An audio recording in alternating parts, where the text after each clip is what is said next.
Olá pessoal, boa tarde para vocês. Vamos para mais uma reflexão das leituras. Ontem acabei não conseguindo fazer devido à correria, mas hoje eu venho trazer com vocês aqui o tema os bens materiais e a divindade de Jesus. Então o Evangelho vai tratar muito da divindade de Jesus, que está sendo muito tratado nas leituras, a identificação de Jesus com Deus. E na leitura, na primeira leitura, a gente vai ver por que os bens materiais acaba sendo um ponto muito nevrálgico na questão de ser ou não ser cristão. A gente vai perceber por que o discurso de Jesus, o verdadeiro discurso de Jesus, ele incomoda tanto as pessoas ricas. Por isso que são os ricos, na sua maioria, que perseguem os cristãos, que perseguem aqueles que fazem a justiça. Porque todas as vezes que a gente fala de justiça, a gente está falando também de justiça social. A gente está falando também de que deve existir uma distribuição de renda. A gente está falando também que ser cristão significa usar os recursos, a riqueza, não apenas em benefício próprio, mas para ajudar as pessoas. Sem solidariedade não há cristianismo. Então, não nos iludimos imaginando que as pessoas que são ricas exploram os seus funcionários e não usam a riqueza para uma ideia de justiça social. Não adianta imaginar que elas estão de acordo com Deus. Eu diria assim, de forma categórica, que o apego à riqueza é autoexcludente para qualquer processo de salvação. Se você apegar-se mais ao dinheiro do que ao amor, à solidariedade, você não tem comunhão com Deus. Então, numa ideia de salvação e condenação, quem é apegado ao dinheiro, ele está numa ideia de condenação. Quem partilha, quem divide, ele está numa ideia de salvação. Não nos iludamos. Não significa que é só em relação a usar dinheiro que está a prática do amor. Não é isso que eu estou colocando. O amor, ele vai muito mais. Mas é um discurso muito contraditório a gente dizer que ama as pessoas, que considera todo mundo como irmão, e usa o nosso dinheiro apenas em benefício próprio e não se incomoda com pessoas que estão passando necessidades, que estão morrendo de fome, que estão morrendo de sede, de frio. Como é que a gente não se incomoda com isso? Se a gente não tiver uma partilha material, a gente não entendeu o que é ser cristão. O amor, ele se manifesta a partir também da partilha. Por isso, tem passagens bíblicas que vão falar: o que adianta você falar para a pessoa, vá em paz, né, quando ela está com alguma necessidade física, se você também dá o alimento espiritual, mas não dá o alimento material. Imagina você falar, vai em paz, vai com Deus, sem, de alguma forma, se comprometer com aquela necessidade. Senão é um discurso vazio. A gente fala que ama, a gente fala que é todo mundo irmão, mas na prática a gente explora, a gente não se incomoda com o sofrimento alheio. A gente é totalmente aquém disso. Então a gente precisa se incomodar com isso e, de alguma forma, ter ações que modifiquem essa estrutura social que causa essa divisão entre ricos e pobres, né? Entre negros e brancos, entre homens e mulheres, entre heterossexuais e homossexuais. Todas essas divisões são divisões preconceituosas, originadas, muitas vezes, por uma ideia falsa, moralista, meritocrática, que não tem nada a ver com o Evangelho. O Evangelho ele é radical no processo de acolher as pessoas, de congregar essas pessoas. É um discurso que incomoda muito. Né? Então, pautado nisso,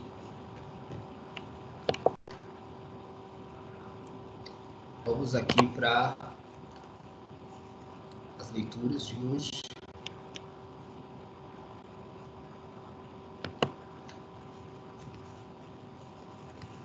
Opa!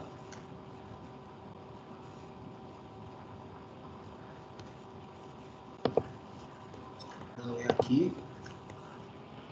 Perdoe. E aqui.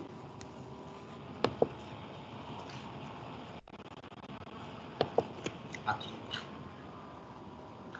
Então vamos ler aqui a leitura que é tirada do livro dos Atos dos Apóstolos 13, do 44 ao 52. No sábado seguinte, que toda a cidade se reuniu para ouvir a palavra de Deus.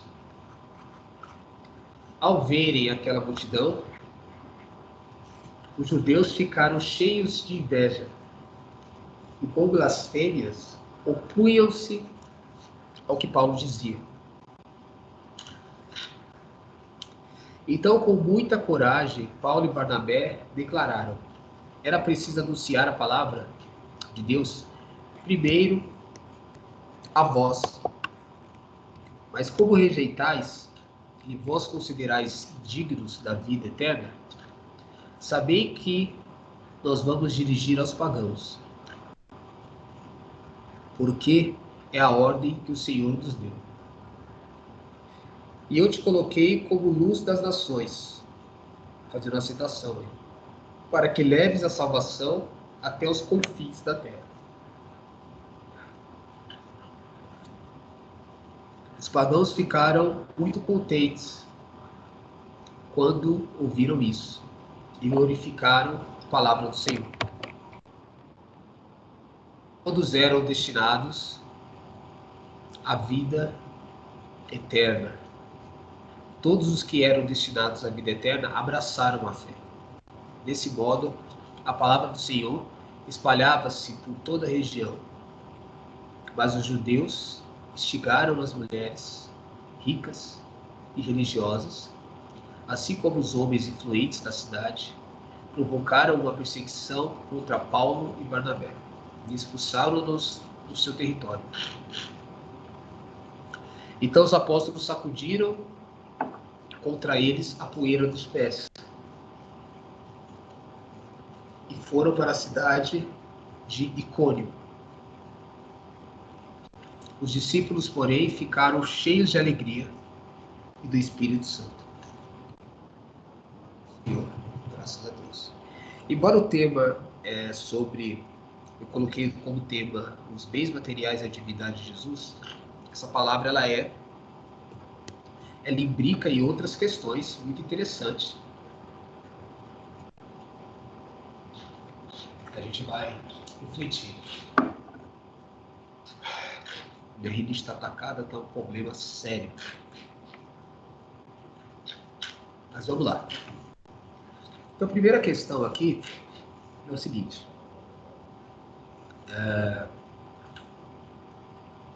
Os judeus se incomodaram com a multidão que seguia Paulo e Barnabé. Então, aquele movimento que tinha iniciado, que era o movimento iniciado por Jesus, era muito perseguido e reprimido pelos judeus do Sinédrio, pelo Império Romano, mas ao mesmo tempo cativava as pessoas.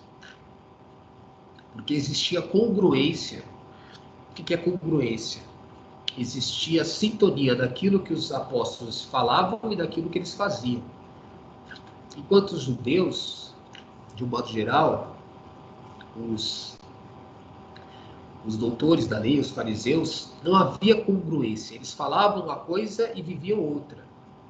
Davam altos encargos, pesados encargos morais para os fiéis, mas os líderes não viviam a contradição imensa. Viviam na riqueza, na pompa, usufruindo ali do dízimo, né, das pessoas, e quando falavam para eles que eles tinham que pagar o dízimo, que eles tinham que ser piedosos, que eles tinham que, de alguma forma, seguir a lei, mas eles mesmos não seguiam. Então aqui também vem um recado para nós. Nosso discurso enquanto religioso, em qualquer instância que a gente esteja, seja líder de pastoral, seja ministro, seja diácono, seja padre, seja bispo, seja papa, não importa. O que você fala tem que estar de acordo com o que você faz. Senão a gente está, de alguma forma, profanando a palavra de Deus. Não está tendo congruência. A gente causa escandalização. Então a gente precisa ter sintonia. E os cristãos, por terem essa sintonia, eles realmente cativavam as pessoas. Cativavam as pessoas a seguirem aquele discurso. Isso começou a causar inveja aos judeus. Por isso que eles, com blasfêmias, com mentiras, com falso testemunho, eles se opunham ao que Paulo dizia. Então a gente tem que perceber que quando a gente está praticando justiça, o nosso discurso incomoda. Porque a gente toca nas feridas. E aí as pessoas começam a levantar blasfêmias, mentiras sobre as pessoas que têm um discurso que incomoda. A gente toca na ferida moral, a gente toca na ferida da desigualdade social, da falta de solidariedade. Então é tudo isso aqui que sutilmente a leitura está criticando, está tocando nas feridas. Só que aí os cristãos, então, com muita coragem, Paulo e Barnabé declararam. Os cristãos de verdade têm coragem, enfrentam as suas dificuldades. Não se dobram às estruturas de poder e de ameaça. É muito difícil. Não é fácil, não. Eu tenho consciência que muitas vezes eu me omiti. Muitas vezes eu já enfrentei muitas situações de justiça, mas já me omiti também em muitas delas. Não posso negar isso. Não estou aqui para ser o cara, não. Mas eu tenho consciência. Tenho consciência que eu não tive muitas vezes a coragem de Paulo e Barnabé de enfrentar o poder, o sistema, mesmo que isso coloque em risco a sua vida. Porque é isso que acontece. Muitas vezes você coloca a sua pele em risco. E é uma realidade, tá? Mas, continuando, então Paulo e Barnabé vão falar: era preciso anunciar a palavra de Deus, primeiro a vós, mas como a rejeitais, e vos considerais indignos da vida eterna, sabei que nós vamos dirigir aos pagãos. Então, existe aquele discurso que a salvação primeiro ela foi direcionada aos judeus, ao povo hebreu. Teologicamente, isso é um pouco contestado. Mas partindo do princípio que a revelação se deu apenas com a Bíblia, com a lei, com Abraão, com Noé, com os profetas de modo geral, com os reis, partindo desse princípio que ali estamos a história da salvação, com esse povo dentro desse espaço geográfico, então a salvação foi direcionada primeiramente aos judeus.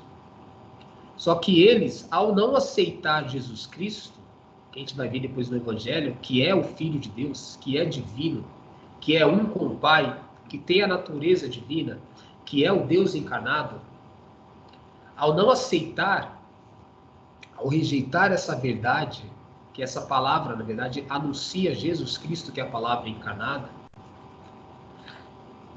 eles, de alguma forma, trataram com desdém a oferta de Deus para o povo.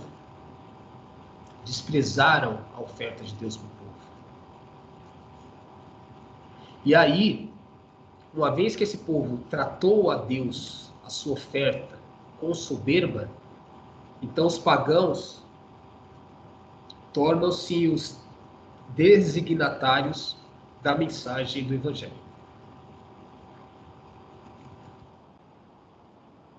E aí, ele continua, porque esta é a ordem que o Senhor nos deu. Eu te coloquei como luz para as nações, para que leves a salvação até os confins da terra. Coisas que eu já comentei várias vezes. A universalização do Evangelho, do amor, da solidariedade. Esse é o critério, esse é o ponto crucial do Evangelho. O Evangelho, a boa notícia, a boa nova, a palavra de Deus, ela se oferece para todos os povos, todas as nações. Não tem discriminação de pessoas, de etnias, de raça, de cor, de cultura, de sexo, homem e mulher, de gênero, de sexo, heterossexual, homossexual. Deus, ele acolhe a todas as pessoas. E a gente tem que ter um discurso, não vai ser o tema hoje que eu vou colocar aqui, mas aqui eu tenho uma clareza muito grande, que os principais pecados que Deus condena, eles são de ordem social, não são de ordem sexual e moral. Tá? A gente tem muito um discurso moralista. A gente fica preocupado com questões da sexualidade como foco principal. A gente fica preocupado com questões moralistas, com tradições, e esquece que o amor, ele é radical, ele é pragmático. O amor se dá de verdade a partir de uma revolução social. Essa foi a grande crítica de Jesus. A ideia de reino de Deus é uma ideia de que a comunidade cristã fosse aquela que acolhesse as pessoas que são discriminadas e marginalizadas por um sistema social. Então, se nós, enquanto igreja, formos mais um a discriminar, a julgar, a afastar, a gente está traindo a essência do cristianismo. A gente tem que tomar muito cuidado com o moralismo. É uma questão. Eu já falei algumas vezes aqui, infelizmente, o meu discurso não é para agradar. Não é. Em alguns momentos, eu serei radical, eu vou tocar em algumas feridas, e eu tenho isso para dizer. A gente tem um discurso muito moralista. E Jesus não foi um moralista. Ele foi um cara ético. Quando a gente fala de ética, estamos falando de viver a solidariedade, o amor, a busca do bem comum, independente de outras questões que são minoritárias, como questões de tradições, né? Por exemplo, como questões de sexualidade, que a gente fica muito fixo a esse tipo de estrutura. Os pagãos, para vocês terem uma ideia, por que os judeus se incomodavam muito com os pagãos? E esse discurso que eu estou colocando aqui é importante. Porque muitos dos pagãos viviam aquilo que era condenado, do ponto de vista moral, pelos judeus. E raramente você vai ver na Bíblia algum discurso direto contra práticas culturais dos gregos. Como, por exemplo, a questão da circuncisão, que não foi um elemento obrigatório. O batismo, sim, mas a circuncisão, não. Uma prática judaica que Deus respeitou aquela cultura de não ter essa prática, de se circuncidar para ter que se tornar religioso cristão. Outras coisas que foi colocado aqui, que a gente já leu, foram das carnes que eram consideradas puras e impuras. E a gente percebeu que não tem carne impura. Toda a carne de animal que foi criada e abençoada por Deus é pura. O que torna ou não a carne pura e impura são as práticas ritualísticas de repente, se consagrar a Deus, a outros deuses. Aí existe um processo de contaminação. Mas o animal em si não pode ser amaldiçoado. Como a gente imagina que povos sejam considerados malditos em nome de Deus. Isso é totalmente ridículo. Deus está quebrando toda essa cadeia de discursos falsos a respeito da palavra. Né? Por isso que ela incomoda. Então, ele coloca aqui, os pagãos ficaram muito contentes quando ouviram isso, glorificavam a palavra do Senhor. Todos os que eram destinados à vida eterna abraçaram a fé. Então, isso aqui é muito interessante.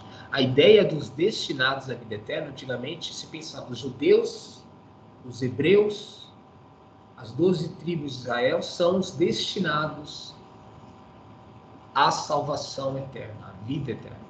E aqui está colocado que os pagãos, olha só a mudança aqui, olha só a palavra sutil, colocando que todas as pessoas, quando praticam a justiça, abraçam a fé, praticam o amor, são destinados à vida eterna, à salvação. Desse modo, a palavra do Senhor espalhava-se por toda a região. Mas os judeus instigaram as mulheres ricas, aí entra aqui a questão, por que as mulheres ricas e religiosas, os homens influentes da cidade, aceitaram muito rápido o discurso de perseguir Paulo e Barnabé? Porque o discurso de Paulo e Barnabé, ele incomodava os poderosos, aqueles que estavam no trono, aqueles que tinham controle, que tinham riquezas, não partilhavam, não praticavam solidariedade, eram gananciosos, avarentos, invejosos. Então, Deus tocava na ferida social, da renda, da partilha.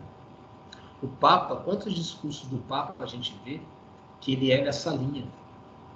Se for analisar os documentos do Papa, todos ele toca na questão social, na distribuição de renda. Todas as cartas, documentos, as homilias do Papa, elas têm esse ponto crucial. E aí o que acontece com pessoas que falam sobre justiça? São expulsos, são perseguidos, como aconteceu aí com Paulo, né? E Barnabé. Só que aí entra aquela leitura, quando Jesus manda os discípulos em missão, aqueles que não aceitam a palavra, independente de ser judeus, de ser grego, não importa, que tem que sacudir a poeira dos pés e seguir em frente. Não, desdenhar, ser indiferente à palavra de Deus, significa que são pessoas egoístas, soberbas, que só pensam em si. Então, esse não deve ser o nosso intuito. Os discípulos, porém, ficaram foram cheios de alegria e do Espírito Santo. Então, aqui mostra quem realmente tinha comunhão profunda com o Espírito Santo. Né?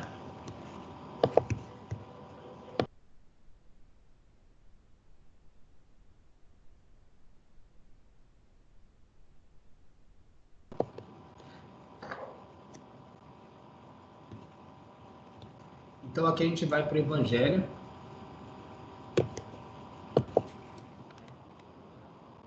Questão da divindade de Jesus. A outra parte importante dessas leituras. Naquele tempo, Jesus disse a seus discípulos: se vós me conhecesseis, conhecereis também a meu Pai. E desde agora o conheceis e o vistes. Jesus está colocando nele, em si, a visão de Deus. Quem vê o Pai, quem vê o Filho, vê o Pai. Quem vê o Pai, vê o Filho. Né? Filipe, Senhor, mostra-nos o Pai. Isso nos basta. E Jesus respondeu, há tanto tempo estou convosco e não me conheces, Filipe. Quem me viu, viu o Pai. Como é que tu dizes, mostra-nos o Pai?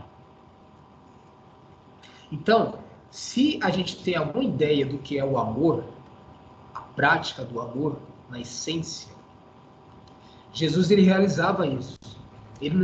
Jesus não era teoria, Jesus era prática. Então, conviver com Jesus era viver o amor na sua essencialidade, na sua manifestação mais profunda, na sua materialidade humana.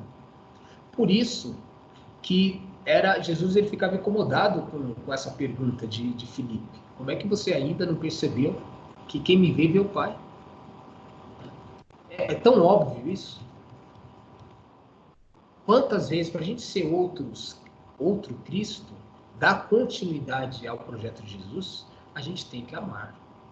A gente tem que deixar de ser falsos, desonestos. A gente tem que ser transparente. A gente tem que olhar no olho das pessoas. Não viver uma farsa, um teatro religioso, como muitos vivem. Não acreditais que eu estou no Pai e o Pai está em mim? As palavras que eu vos digo, não as digo por mim mesmo, mas é o Pai que, permanecendo em mim, realiza suas obras. Então, Jesus coloca muito, muito claro essa questão de que ele está no Pai, aí ele está colocando justamente essa ideia, esse conceito de que ele fazia parte da natureza divina, ele é um com o Pai, embora exista as três pessoas, Pai, Filho e Espírito Santo, mas uma única natureza, então ele está falando aqui da natureza divina, o Pai está em mim, eu estou no Pai, essa interpenetração de um no outro, assim como o Espírito Santo também. Então ele não diz aquilo por si mesmo, ele diz em todo um processo de comunhão entre Pai, Filho e Espírito Santo. No primeiro momento, como ele é enviado pelo Pai, o Espírito Santo procede do Pai e do Filho, então esse discurso de que ele fala em nome do Pai. Ele não cita o Espírito Santo, mas mais para frente a gente vai ver justamente as partes que vai compor a divindade do Espírito Santo, que vai trazer essa noção. Acreditai-me, eu estou no Pai e o Pai está em mim. Acreditai ao menos por causa dessas obras. As obras que Jesus realizava dava testemunho da sua divindade.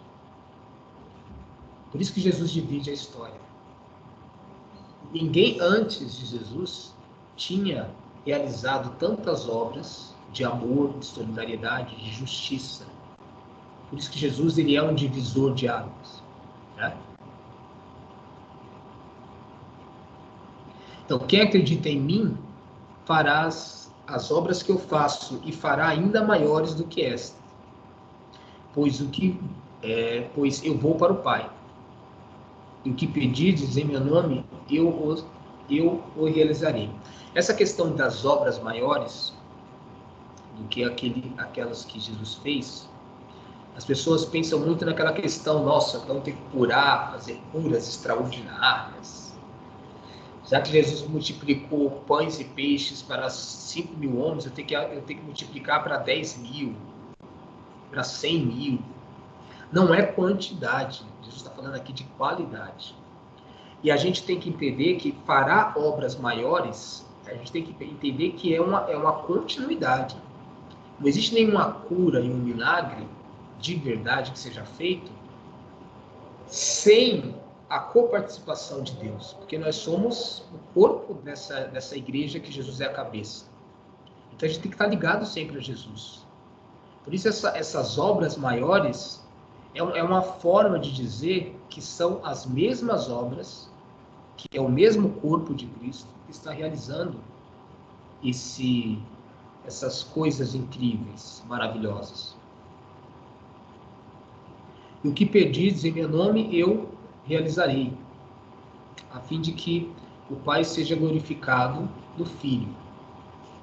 Se pedides algo em meu nome, eu o realizarei. Aqui está uma coisa muito interessante, porque quando ele fala que vai realizar os pedidos, ele não está falando no âmbito individual. Ele está falando no âmbito social, comunitário, coletivo.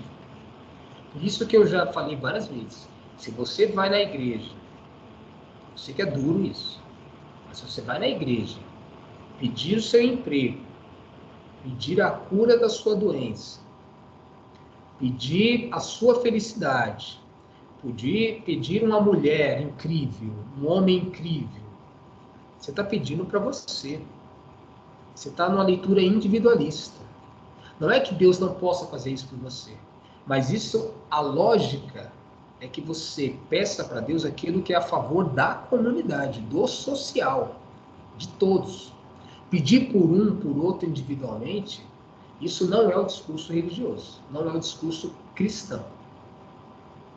Sei que é complicado, muita gente discorda dessa leitura, mas essas visões individualistas, egoístas, eu e Deus, nunca existiu para Jesus. É sempre uma visão comunitária.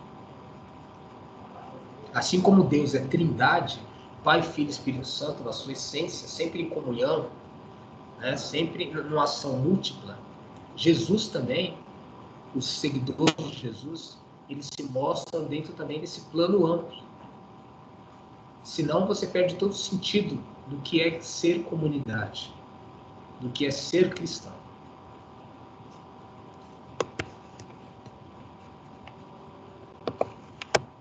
Então, por isso que esse foi o tema que eu estabeleci aqui hoje, os bens materiais e a divindade de Jesus, trazendo essa visão mais comunitária de Deus, do Pai, do Filho e do Espírito Santo, e que a comunidade, para ser legítima a comunidade de Cristo, ela tem que seguir também, incorporar também, na sua postura, no seu ser cristão, esses atributos.